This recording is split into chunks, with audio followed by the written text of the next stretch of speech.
Hey, what's going on? We are back on the show, and we're talking with Otis Kirk, our recruiting insider. Otis, you survived the car ride to Arlington with us. We appreciate that. I'm sorry you had to sit next to me. Oh, I appreciate you guys letting me ride with me. It was great, man.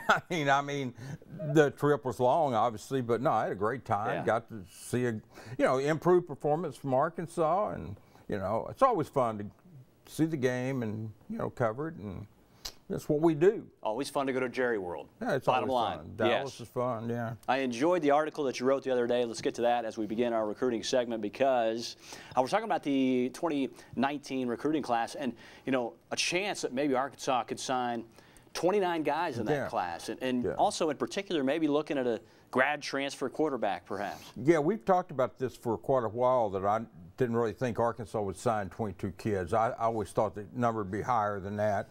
Yeah.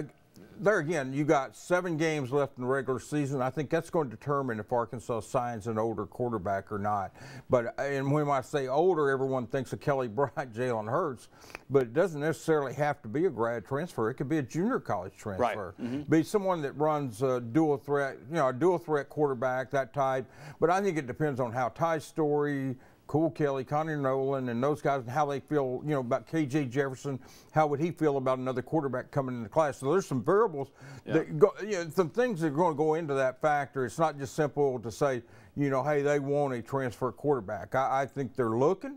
Chad Morris recruited Kelly Bryant to Clemson. There's been some confusion on that because he wasn't there when Kelly got there, but he was the lead recruiter for Kelly when he was at Clemson. He evaluated him. Yes. Right. Yep. All right, let's segue to Trey Knox, because on Monday it is a big day as far as recruiting for Arkansas.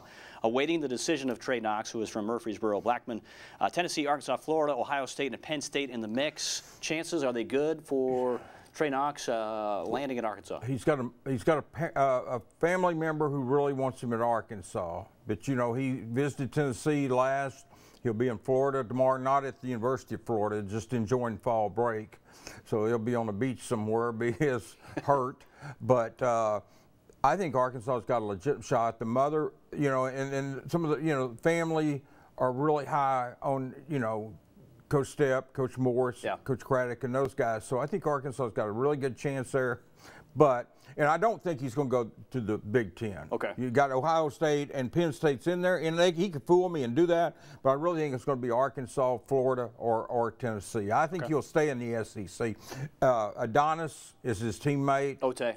Yeah, so Arkansas's got a tie there. In addition to Coach Stepp and Coach Smith saw him play, not Friday night, but the Friday night before the Auburn game. Sure, yeah. All right, well, let's talk about Chandler Morris, because he was in the house there yesterday. Arlington, Texas, of course, the son of Chad, Highland Park, Texas product. And, of course, Chandler on Arkansas's radar, as you would expect. But, again, Jai and Jalen Jones also on hand there at Arlington, Texas at Jerry World. 2 linebackers. And, of course, when you talk about the class of 2021, that's where you're talking about Jai and Jalen. But his dad, JJ, from Magnolia, played at Arkansas from 96 and 98, and then 2000, of course. Yeah, JJ was from Magnolia, Arkansas, was a very good linebacker for Arkansas.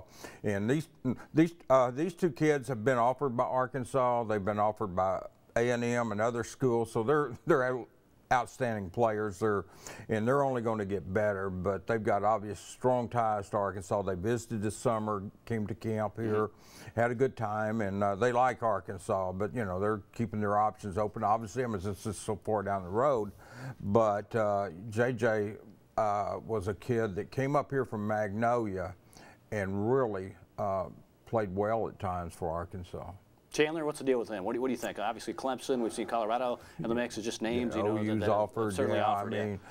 Chandler's a kid that's dual threat in the sense that he can run really well. Yeah. He probably would like for him to be bigger, but then again, he's got another year of high school too, and who knows how much he's going to grow.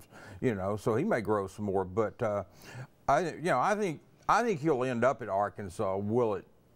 We'll see how that works out, as far as maybe whether it's a scholarship or not, or there's a lot of factors could go in there, but I do think Chandler probably. Hey, your dad's the coach here. There's some people don't like the idea of coaching their son, and some kids don't like the idea of playing for their son. I don't get that about Chandler, but that feel that way, and then I think Chad's obviously very close to the kid. He goes and watches him play just about every game, but I think Arkansas will end up with him. It'll just be interesting to see how, whether it's a scholarship or would they take him and pay his way and then get another quarterback in that class. There again, that's 2020. There's some scenarios could play out for that. Kind of looking at a numbers game there. All right. Yeah. Alabama, big weekend. Clearly the top-ranked team in town, and a lot of people want to see the top-ranked team. Clearly, no matter the fact that obviously Arkansas is probably going to get drilled in the football game. But 9 official visitors expected for this Alabama game, and this is a big recruiting weekend to say the least. Tim Anderson, he is from Saddleback College. He is on Arkansas's radar. He is an old lineman. We've talked about him quite a bit. He is uncommitted. Torian Carter, a D lineman for Mansfield Legacy. Jalen Catalan, also for Mansfield Legacy, a top-notch safety. Let's talk about those 3 guys in particular. They're going to be here because those 3 are uncommitted. And again, Arkansas are really, really hoping to land those guys. Yeah, they need all 3 of those guys. I mean, you've got several defensive linemen in this class, but Carter is a good player. And that would help you probably with Jalen because you've got Enoch. And then you get Carter. Right. Then, you know, you would have 2 teammates coming here, so that might help you with Jalen. All 3 of those kids are from the same school. Tim Anderson, they need offensive tackles. They need linemen, but they need tackles. Yep. And I think you could see I think you could see them really put a push on him because they're on several junior college offensive linemen. And I think, you know, kind of going back to that, if they signed 29, they've got 3 offensive linemen committed, 3 defensive backs committed. I think the interesting part, if they do sign 29, and let's assume they hold the 19 they've got, which may be a lot of assuming, you know, because kids switch. But if they do, I'll be quick on this too. I think what you're going to see after they take the tight end, the wide receiver, possibly another quarterback, and then maybe 1 linebacker, that's going to end, you know, and then maybe a defensive lineman car. It's going to leave you 5 scholarships. That'd be 24. I think the deal is going to be interesting to see is, do they take 3 defensive backs, 2 more offensive linemen? Do they take 3 offensive linemen, 2 more defensive backs? I think that could come into play if they do go 29. I think you could see 6 defensive backs or 5 defensive backs, 6 offensive linemen or 5 offensive linemen. I think defensive back and offensive line are kind of tied there because there's a big need in both areas. Yeah.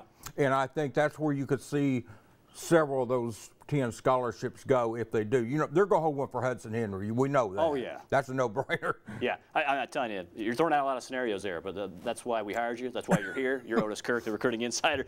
Just to round this thing out, as far as the 9 officials for the Alabama game, KJ Jefferson, the quarterback, will be here. Monte Spivey, the running back. Enoch Jackson, as Otis mentioned. Zach Williams, Eric Gregory, and Adonis Ote. We also talked about him as well, being from Murfreesboro, Tennessee, already committed to the Hogs. Otis? Great group, man. Good work as always, my man. Thank you. Okay, you'll see him on Hogville as far as his writing. Otis Kirk, a recruiting insider. We're back with more of the Big Trail after this.